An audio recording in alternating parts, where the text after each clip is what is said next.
Scott, Betsy, good evening or good morning. Hey, Larry Kemp, good morning, good afternoon, good evening, whoever you are, wherever you are.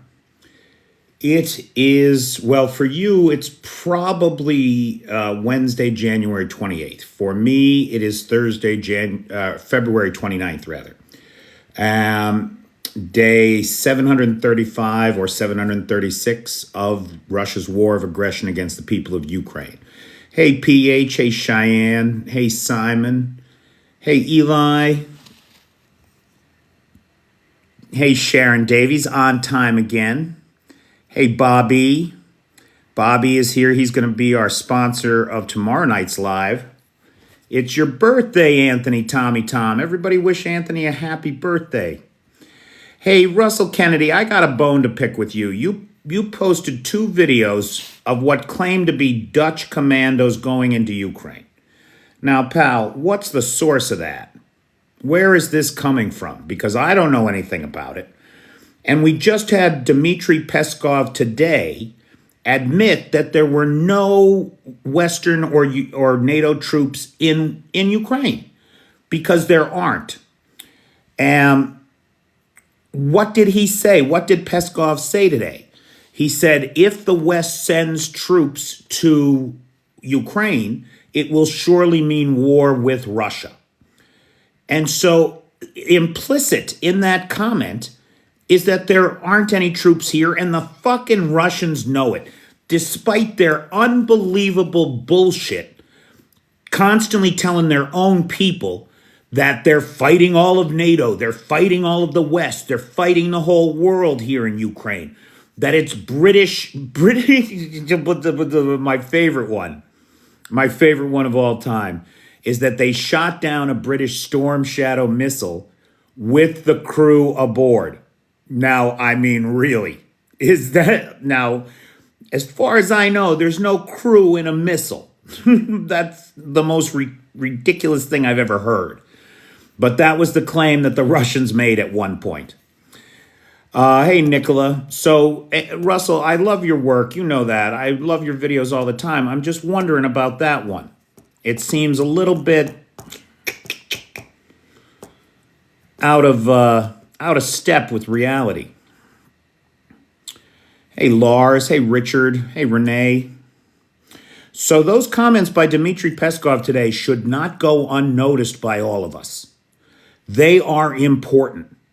It reveals that all of this bullshit, that the Russian disinformation, because every one of us that's a creator on TikTok and a pro-Ukrainian voice, and I know many of you that tune in, Russell, wow, oh shit, dude. I mean, where'd they come from? That's my question. I'd like to know what the source was. Right? I'm more concerned about that, but I appreciate your willingness to take a look at it. Thank you. Thank you very much. Hey, Darlene. Hey, Vanetta. So look, these comments of Dmitry Peskov's today should not be overlooked by us. They should not be ignored. They are important because every one of us that creates videos, Russell, Vanetta, everybody here that does that knows that we get these trolls telling us that, oh, we're fighting the British, we're fighting the Germans, we're fighting NATO troops. Bullshit. Bullshit. And what Dmitry Peskov said today is acknowledgement that the Russians know it's bullshit. And I love it. I love it. I love it. I love it. Thanks for the roses, Victor. I feel pretty now. Go crazy, pal. Go for 3/10 of a penny.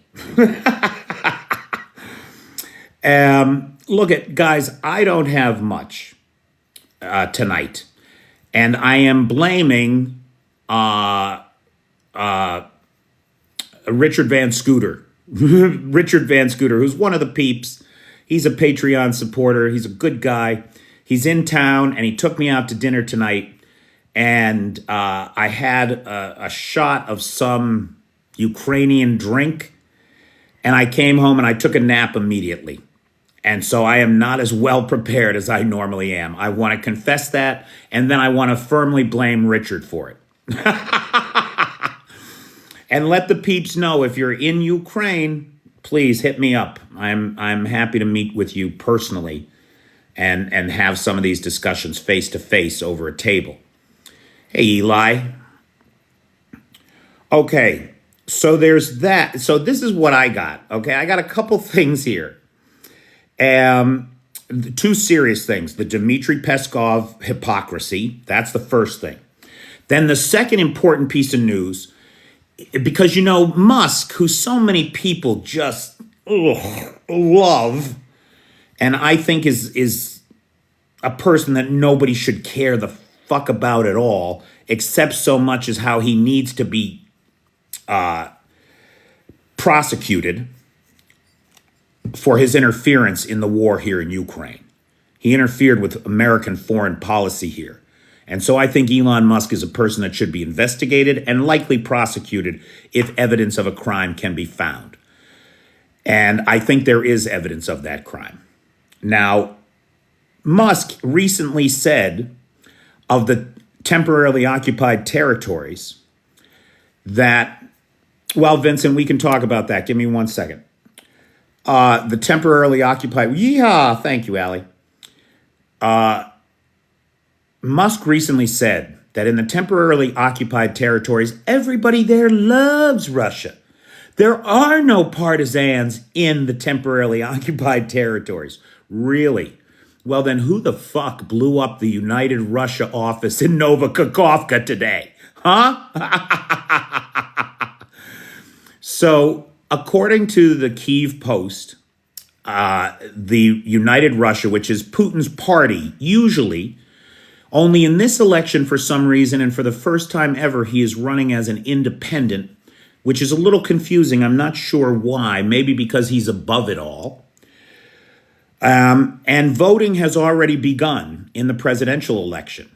So for outlying areas and the temporarily occupied territories, voting has begun in Russia's presidential election. The official in-person polling stations will be open March 15th and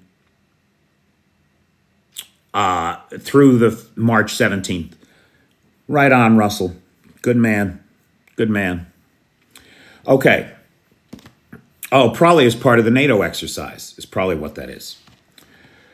Now, the United Russia office being blown up is a message from the partisans in the temporarily occupied territory of Kherson.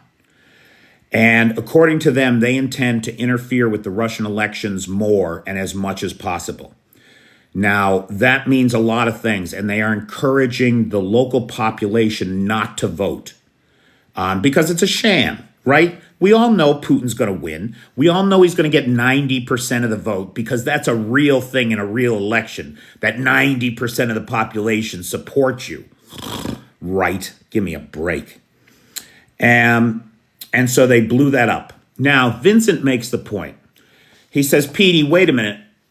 The Russians just took 3 new towns outside of Avdiivka.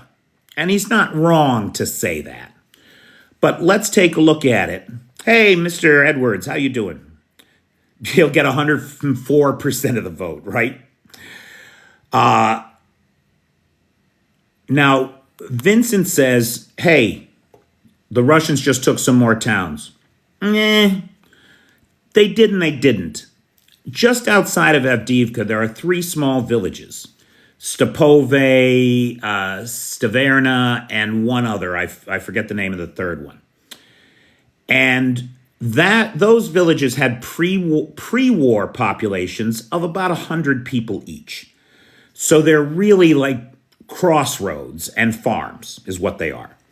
And when we look at the map of the Ukrainian defensive line, it's about 5 kilometers west of those villages. Right, that's where the next defensive fortifications are built.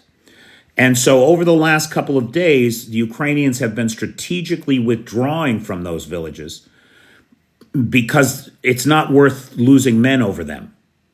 The local populations are long gone. There's very little left to them. There was hardly anybody there to begin with. And the defensive fortifications are that way. Let's get the fuck over there, huh? And so that's what's happening there, Vincent. It's about another 16 square kilometers of territory. And the strategic withdrawal from those villages was planned and well executed. It's a hard thing to do, a strategic withdrawal under fire. And the Ukrainians got their men out. Berdichi, I don't know what the situation is in Berdichi. I'd have to look.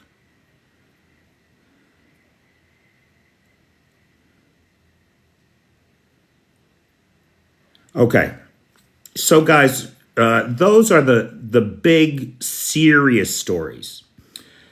Partisans blow up the United Russia office in Novokakhovka. Dmitry Peskov admits that there are no Western troops in Ukraine. Hallelujah.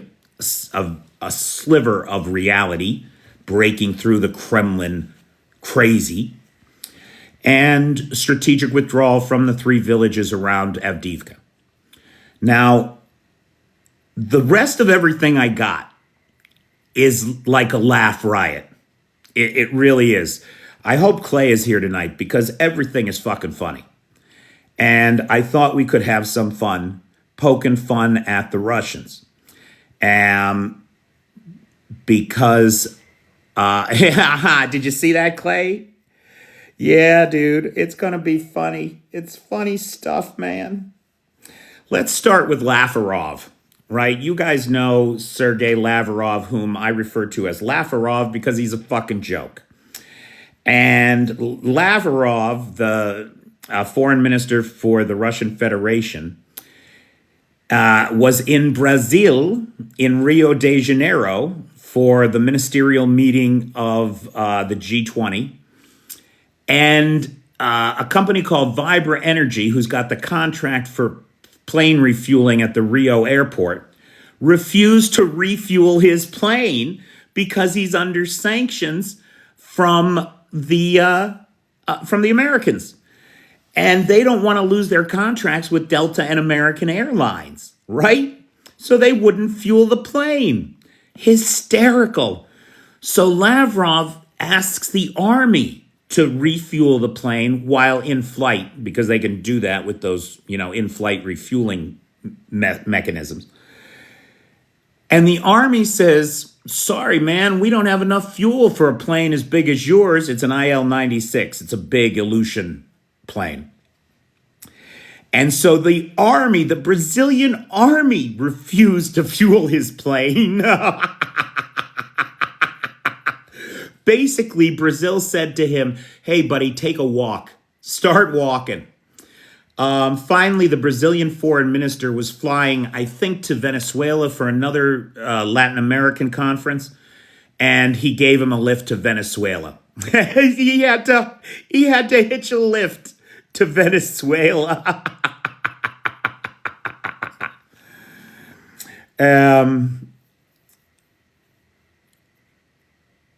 Nightshade, 10,000. They lost 10,000. Okay, so, all right, 2 things. Nightshade says, hey, the Ukrainians have attrited half of all of the Russian artillery. Yes, they have. The pre-war estimates put about 20,000 artillery pieces, towed, and self-propelled guns in the Russian arsenal. They have attrited those by a number of 10,029 this week. It's a major milestone. It's worth pointing out.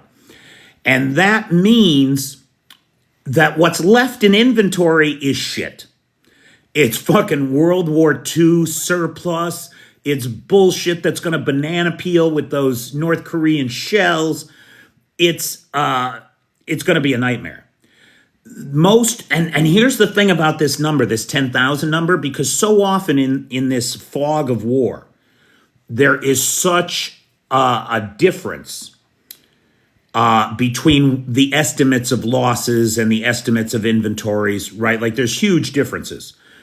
But the OSI and the open source intelligence community is pretty much, the consensus is pretty much that the Ukrainian numbers are the right numbers, or they're very close to them. The standard deviation across the OSINT community is less than 5%, more or less. That's huge. That means that these numbers are very likely something close to the real numbers. The estimate from the OSINT community is that maybe half of the artillery that they have left, so about 5,000 pieces, are working, about half. And the other half is shot to shit. It's been stored outside for fucking 40, 50, 60 years in some cases. And so how much longer that's going to last is anybody's guess. Now, Vincent, what was your point? You made a point here too about, it was a good point. Oh, Starlink systems. They weren't handed over to Russian forces. We know where the Russians are getting them. They're getting them from the UAE mostly. So they're buying them under assumed identities, right? Shell corporations, FSB agents working as shell corporations are buying these with false identities under assumed gift card and prepayment methods. And then they're handing them over to the Russian armed forces when they smuggle them back into Russia. That's what they're doing. And fucking Musk refuses to acknowledge it. And refuses to geofence the temporarily occupied territories, which he could do in a heartbeat and shut them down. So once again, there's more fodder for the Senate probe into Elon Musk as far as I'm concerned. Magic Mike, North Korea is, so right now the Russians are getting weapons from two sources. It is estimated that so far the North Koreans have delivered as many as, this is by South Korean intelligence is telling us this. They have witnessed the transfer of 6,700 containers, which would carry about 1.5 million shells. So the Russians have already received 1.5 million shells from North Korea, and another 1.5 million are supposed to be on the way.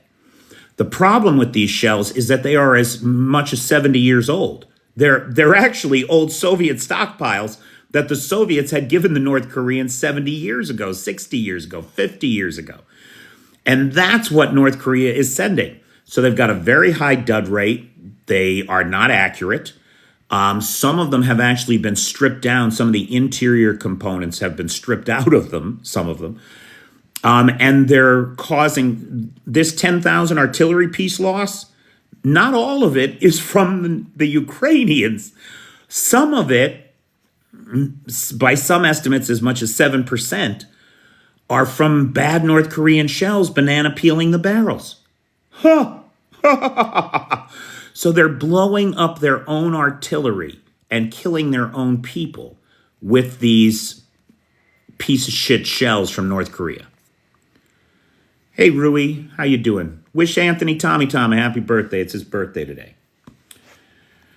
The other thing that's worth mentioning about the Russians buying foreign weapons, the North Koreans are also supplying ballistic missiles. We've had at least 2 North Korean ballistic missiles come down here in Kyiv, and the Iranians are now supplying ballistic missiles.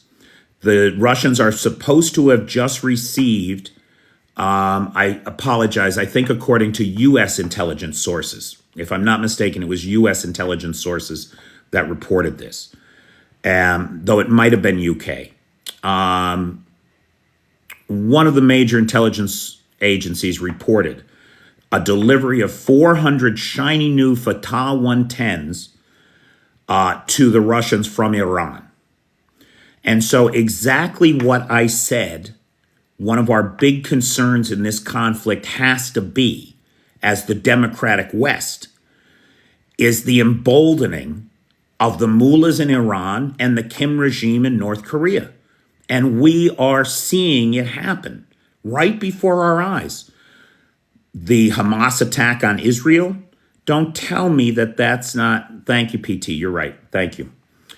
Don't tell me that that's not part of this war. It is. Kim's missile tests over the South China Sea and his defiant New Year's message saying that he would unalive America. Tell me that that's not part of this war. It is. It is. And so if we intend to check these guys, it's going to require us to step up and support Ukraine. And that means we got to figure out a way around Moscow Mike in the United States, because he's a real problem. He is bought and paid for by the Russian oligarchs, and he is doing their bidding. Nicola, don't. Okay, Nicola says, I don't understand how some Western leaders don't see the danger. They see the danger, but some of them have decided to align with the enemy. That's certainly the case with Moscow Mike and Viktor Orban and Geert Wilders. I do like that, Norman. Little Johnson, that is funny. So make no mistake, they know what's going on. They've just chosen the other side because it's in their own unenlightened short-term self-interest. That's why. Then there are others that are blind to it, that are ostriches sticking their heads in the sand saying, no, Putin's a good guy, it's going to work out, blah, blah, blah. Ostriches, deniers, appeasers, spineless jellyfish that do not have the courage of their convictions. Well, Dom, block him. You can't stand that guy on TikTok? I can't either. So you know what I did? I blocked him. I never have to see him. Never have to see him ever. And my life is better for it, pal. My life is definitely better for it.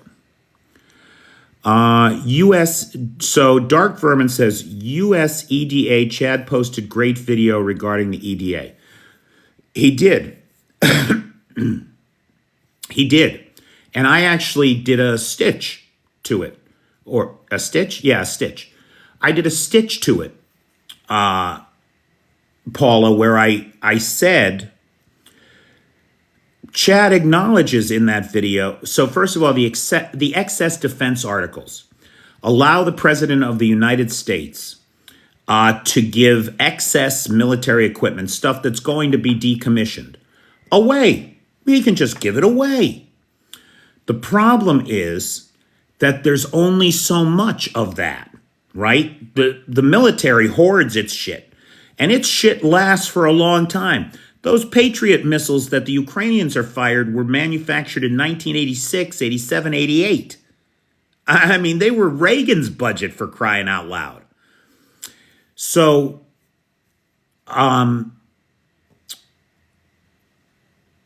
the excess defense articles allow the president to give away shit that the military says it doesn't need anymore, and that it's willing to be decommissioned. Now, there's only so much of that shit, and there's only so many people interested in that kind of a garage sale.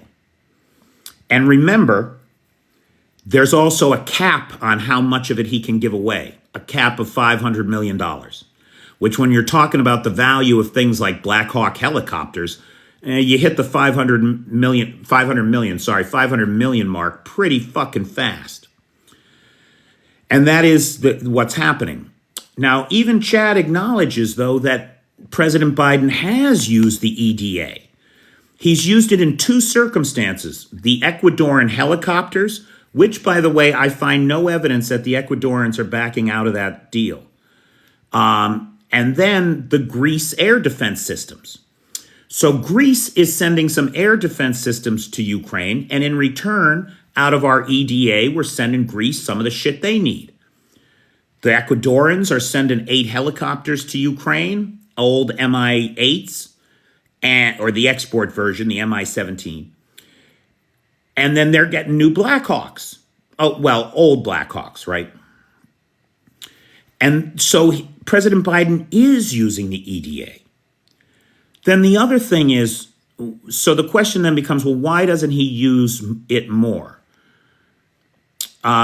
Vanetta, yes, I believe it's 500 million per fiscal year. So the fiscal budget started in October 1st of last year, and he can give away as much as 500 million. But remember, it's got to be shit that the Defense Department says it doesn't need. And what the Defense Department is throwing out this year, very likely little of it matches what the Ukrainians need, right? So it's not like that's the shit we're going to send. We got to find third-party partners that have the shit that the Ukrainians need, like helicopters that they know how to fly that the Ecuadorians have, air defense systems that they know how to use and have the ammo for, like the Greeks have. And then we can give them something instead, right? Dark Vermin says, who determines the dollar value of the items? Great question. Fucking President Biden does. Yeah, that's right. So he can say that those Black Hawk helicopters going to Ecuador are worth $1 a piece. Now, I don't know that he's doing, I don't know exactly how he's managing that, yada, yada, yada. But he could do that. Gerbils, I'll look again, but I looked for evidence that that was true, that Ecuador had backed out, and I could not confirm that because other people have brought it up. So I'll take a look again tomorrow. Let me make a note of it.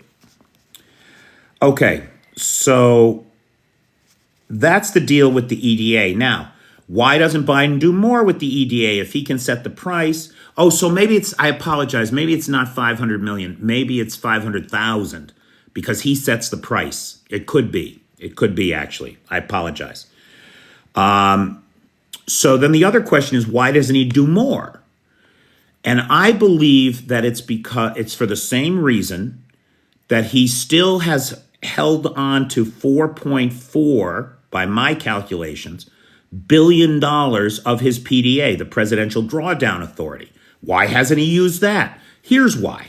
Because if he turns around and he uses all the PDA on Ukraine, well, then it gives Congress an excuse to delay and not do their jobs. That's one of the reasons.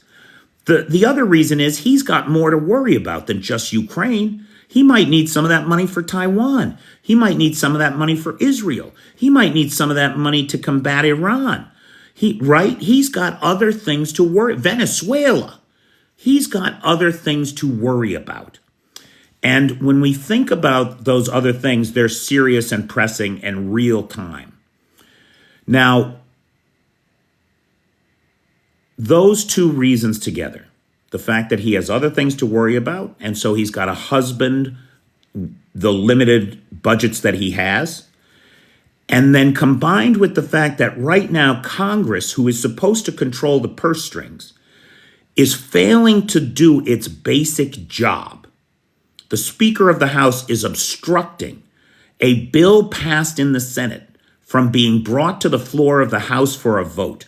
He literally sent them all home on vacation for 2 weeks rather than bring that bill to the floor for a vote. That is an unprecedented abnegation of duty in the face of international crises. Malfeasance as ordered by Trump. Well, it's not a malfeasance, right? Because they're not taking the budget and misusing it themselves. But it is an abnegation of duty. Or a failure to do your duty. Now, we got to get the Congress. We got to break the back, pull the fangs of the MAGA faction of the House. It's got to happen. And so I think Biden is using this as a leverage point because so many Republicans are in favor of that foreign aid bill. As well they should be. As well they should be. You are not wrong, Eli. Dereliction of duty. Good word, PT. Good word. Mike Johnson does have blood on his hands. You're not kidding. You know, I was going to do a bunch of joke reports here, guys. How did we get into this? Yeah, right, Clay? You're not wrong, pal. Thank you for noticing. Okay.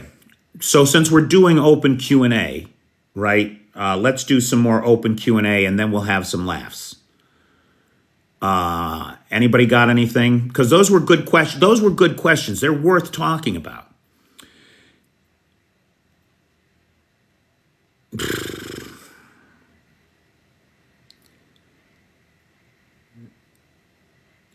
Can Hungary get rid of Orban? They're a democracy.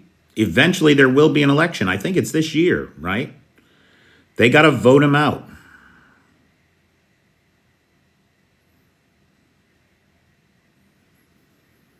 Russell, I'm not clear on what ruling you're talking about there. Magic Mike, what happens when Russia gets desperate? We can see it already happening, in my opinion. It is my decided opinion that this thing, that it's 1989 all over again. That the collapse that we saw of the Soviet Union that nobody could predict is coming to Russia. Russia is bursting at the seams. Economic, political, societal. They are on a path of cultural and societal suicide. And that is what's coming next. No way. Did Richard Lewis pass away? Yeah, he did. And the last episode I saw, he was putting Larry in his will. And he actually passed away? Holy shit. That's weird. He must have known he wasn't well. And they just worked it into the script. They are fucked up, those guys. Remember when New York Times said hundreds of Ukrainian soldiers were captured in Avdiivka? I don't know about that report, Bobby. That was definitely Russian propaganda. It turned out, I think it was about 3 dozen. I think it was about 3 dozen. Well, my condolences to the Lewis family. Richard Lewis was a funny fucking guy. I really liked him. Hey, gerbils. Yeah, Patrick, I don't know if it was prophetic or he just knew he was sick, and so they just did what they do. They joked about it, right? In the face of death, they joked about it for the whole world to see. And you know what? We should do some of that too. So let's take a look at some of the funny shit that's going on. The Su-57, kids. It's comedy night right now. The Su-57, Russia's fucking darling, unseeable fucking stealth plane, right? With its brand new stealth cruise missiles, the X-69s, right? Which is really funny on a whole nother level. The X-69s that were built for the Su-57. And so both the plane and the cruise missiles that are attached to it are stealth, right? Ooh, can't see me. Can't see me. So what do? They send this thing into its first combat mission. They send it to shoot one of these, or a couple of these stealth cruise missiles at the Ukrainian front lines near Avdiivka. Now, wait a minute, because there's 2 funny parts to this. The first thing is, they send 2 Su-34s as escorts. What? Su-34s aren't stealth. They got a radar cross-section like a Mack truck. Everybody's going to see them coming a mile away. What good is sending your stealth aircraft with a couple of non-stealth aircraft?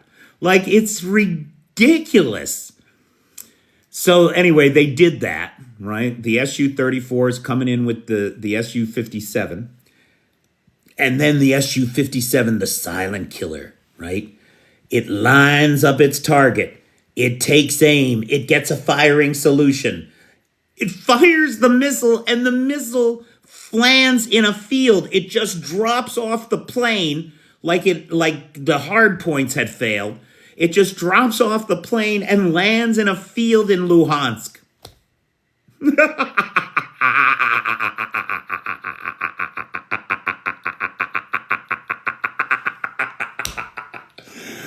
I mean, thank you, Jesus. That's a beautiful day. The debut of the unstoppable, unseeable Su-57 was a spectacular failure of the most incredible, of the kind of heights of incompetence that one can only depend on the Kremlin to give you.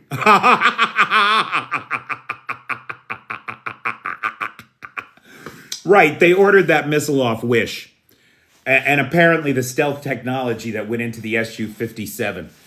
Because I guess that's got a radar cross-section like a BMW. Which is still pretty good, but still, you can see the fucking thing. We laughed about Lafarov, right, getting stuck in Brazil.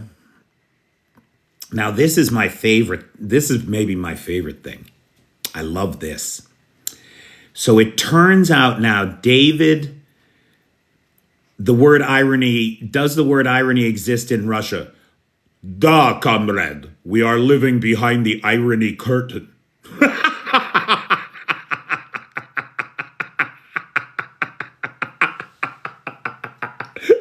It's the irony curtain.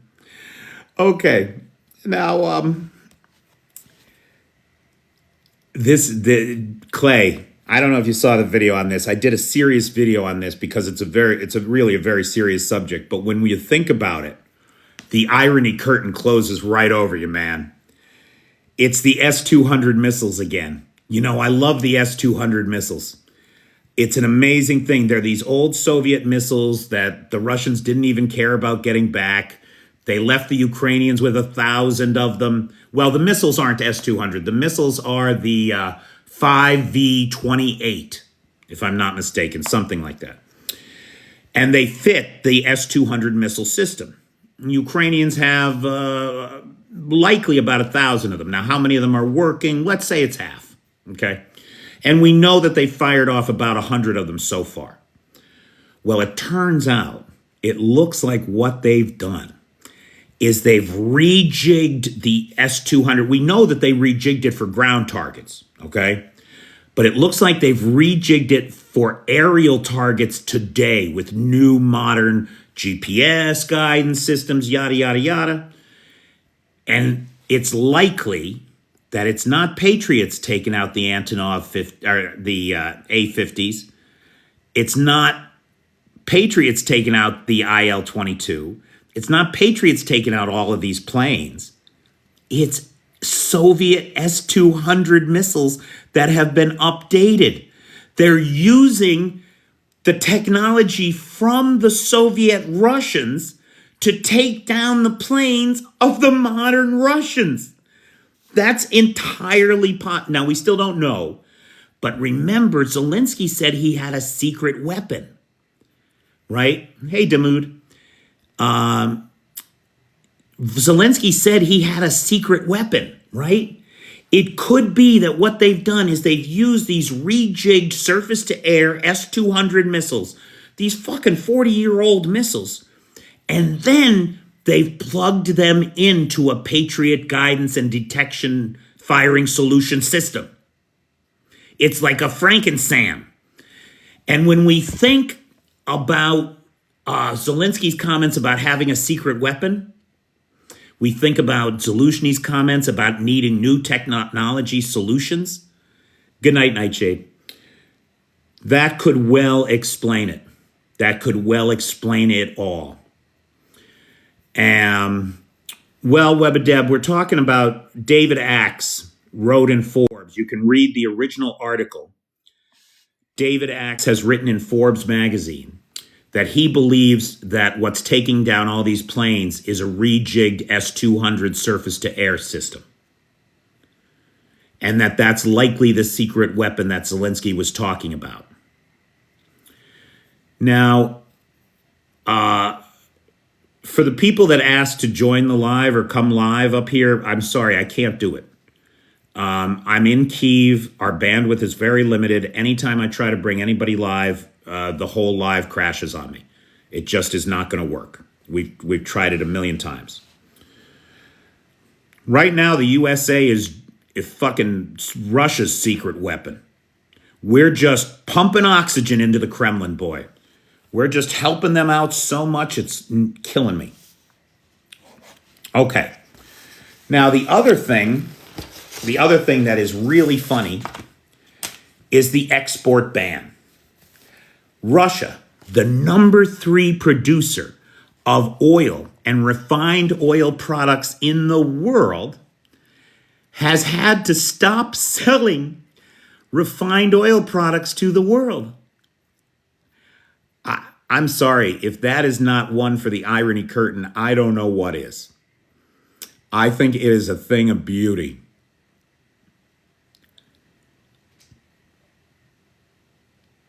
I think you're right, Bobby. I think I was wrong. I think the Kersh Bridge might very well come down before the land bridge is severed. I think you're right. So Clay, I heard a rumor, I haven't confirmed it yet, but the French are giving some more Scalp missiles. Is that what I'm hearing?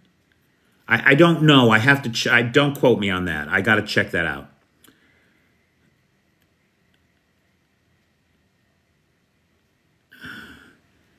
Can't wait until they get a hold of some, yeah. Netherlands has ordered 9 DITA self-propelled, oh, it was the Netherlands, damn it. I knew that too. That the Netherlands had ordered 9 DITA self-propelled artillery systems for the Czech Republic. In one of the videos today, on the video about the 10,000 artillery losses, I couldn't remember who had ordered the new ones. That's who it was. Oh, and the French, too, ordered Caesars, right? I didn't see Beatricella today. Is she in here? Is Cynthia here?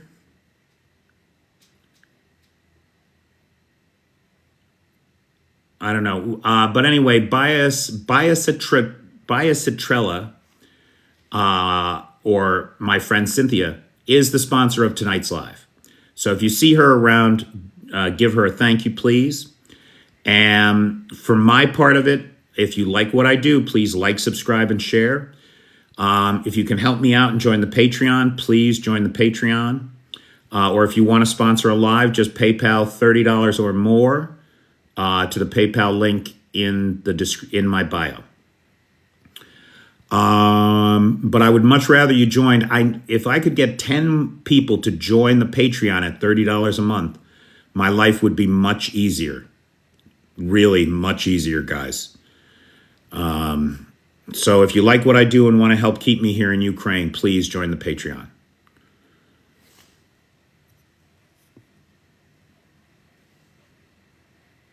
It's funny how sometimes, did you ever have that experience in your life, like you meet somebody with a name, a certain name, and then every other person you meet with that name is a jerk too? Like you just, like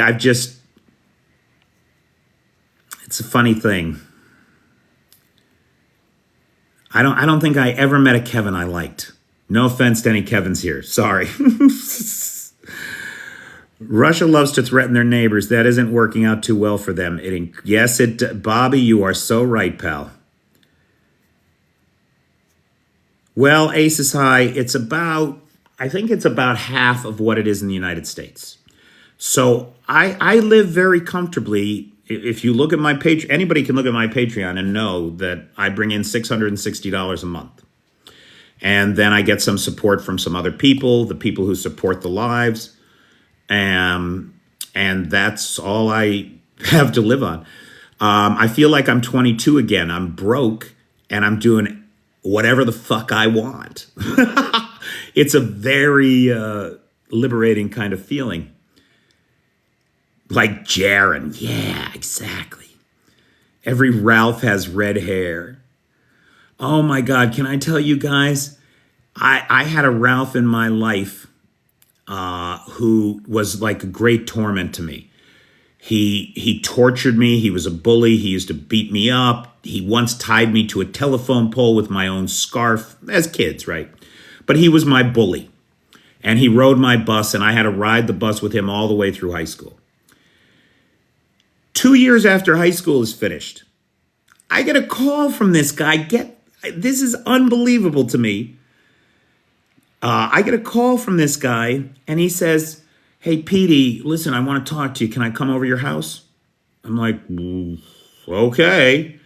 So he comes over the house, and he says, "Listen, man, I'm getting married. I want you to be my best man." What? I swear to God, I was best man. I swear to God, I was best man at his wedding.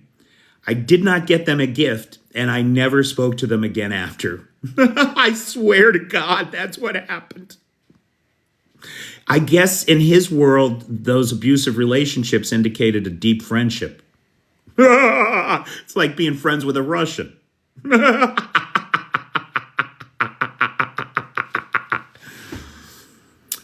Bobby, I was 18 years old. I didn't know any better.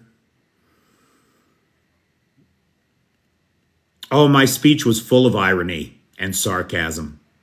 Yes, it was. Because the people there were too dumb to know what I was saying. That's what happened. Oh, God, his wife was such a, God. Ugh. But no, it blew my mind. And no, he was not my friend. I was his friend, apparently. There's a big difference.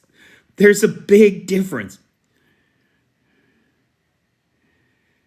Thank you, Cyan.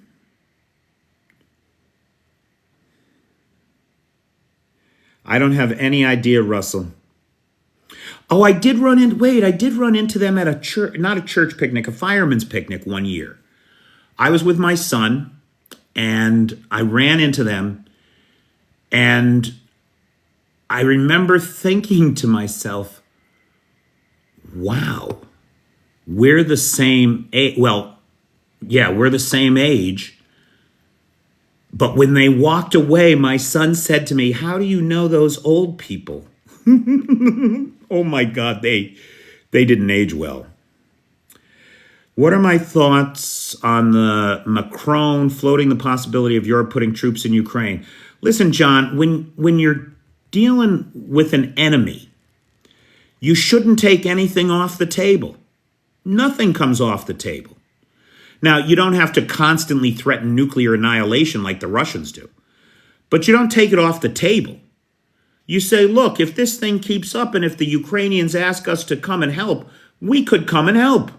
The French Foreign Legion, the Polish Legion are dying to come to Ukraine.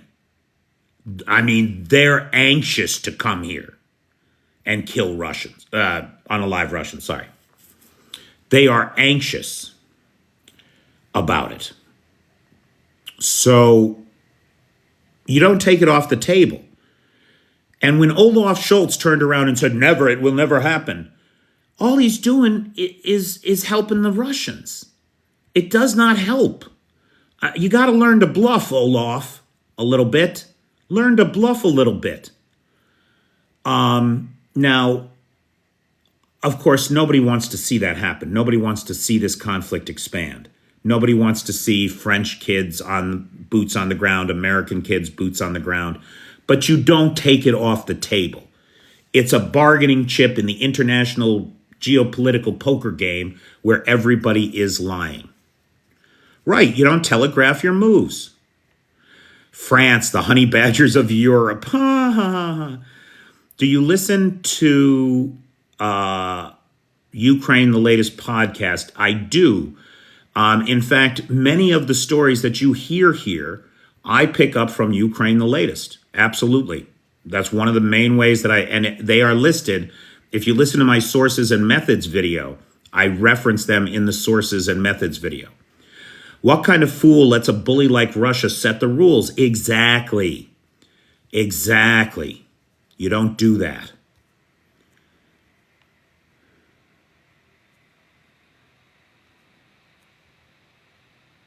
Okay. So, guys, it's just about 7 minutes to the top of the hour. And the floor is open for any questions from anybody. The Democratic Party is holding up funding. Oh, don't you lie like a Russian. What a cute little Russian. What a cute little Russian you are. Yes, good boy, repeat the lies. Repeat the lies. Good boy, repeat the lies.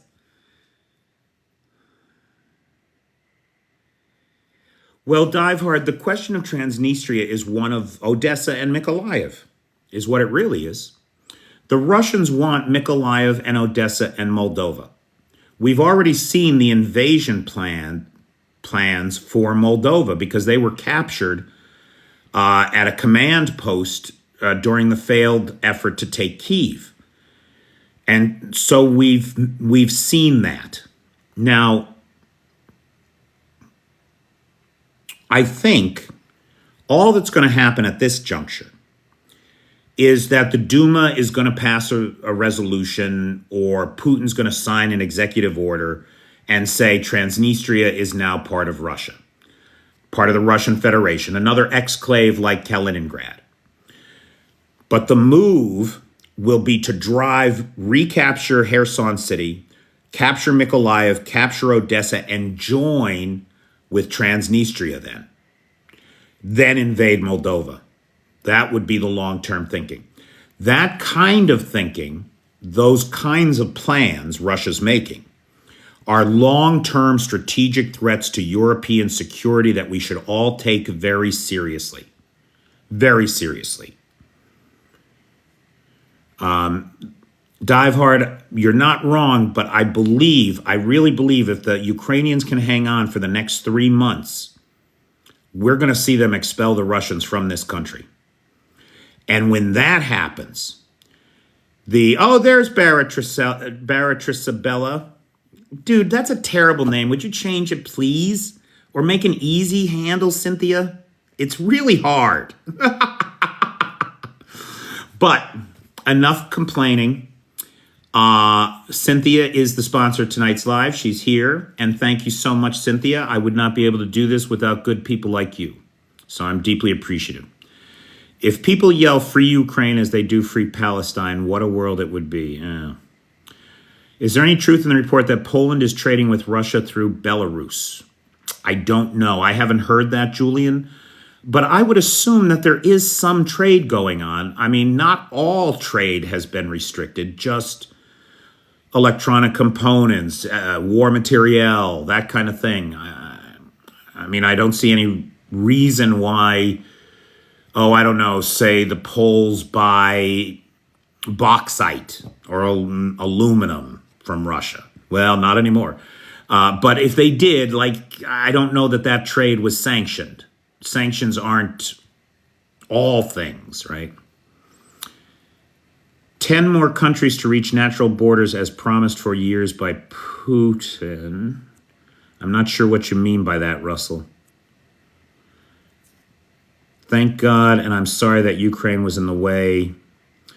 Yeah, Russell, you're not wrong, right? Ukraine geographically is just in the wrong place.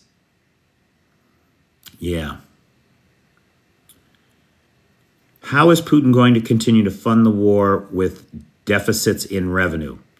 Nicola, he can't. When the sovereign wealth fund is exhausted, and it's on track to be exhausted between June and December of this year, when the sovereign wealth fund is exhausted, he's fucked. Russia's fucked. When those pensioners stop getting their payments and they can't feed themselves, they start starving in the streets, you're going to see Russian society collapse in on itself. It's going to be chaos of the worst sort. I didn't say that it was going to be over in 3 months. I said actually just the opposite. I said if Ukraine can hold on through the next 3 very difficult months, then things are going to change. But nothing is going to move in Ukraine's favor for the next 3 months. Be very clear about that.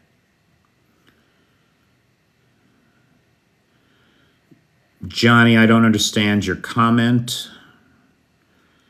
I think if we burn Moscow, it would be an improvement. And St. Petersburg, Noel. If the Ukrainians burn Moscow and St. Petersburg to the ground, it would be a vast improvement. Many cool historical buildings here in Ukraine have been flattened by Russian glide bombs. Why should we care more about the history of a failed culture, a failed society, a perversion of everything it is to be human? We should let the Ukrainians do what they want with it.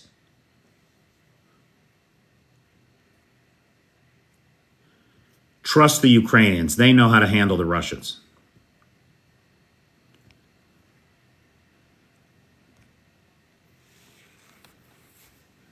Okay, it's top of the hour. I want to thank the very best moderator team on the Tickety Talk. Vanetta, Cheyenne, PT, and John Williams, who's got a band. John Williams, what's the name of your band again? It's in his avatar. It's like a wolf. Maybe you don't want to say, but they're on the Tuba U's.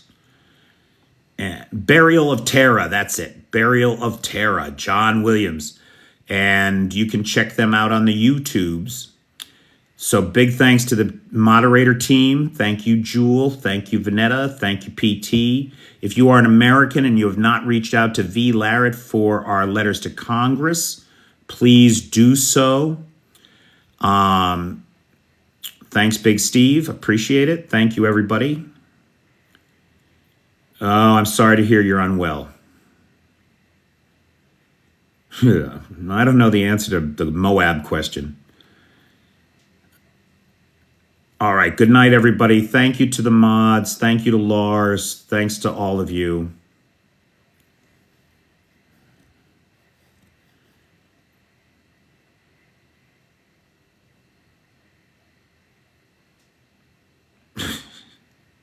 Hey, Rational Squirrel. I didn't even know you were here. How you doing?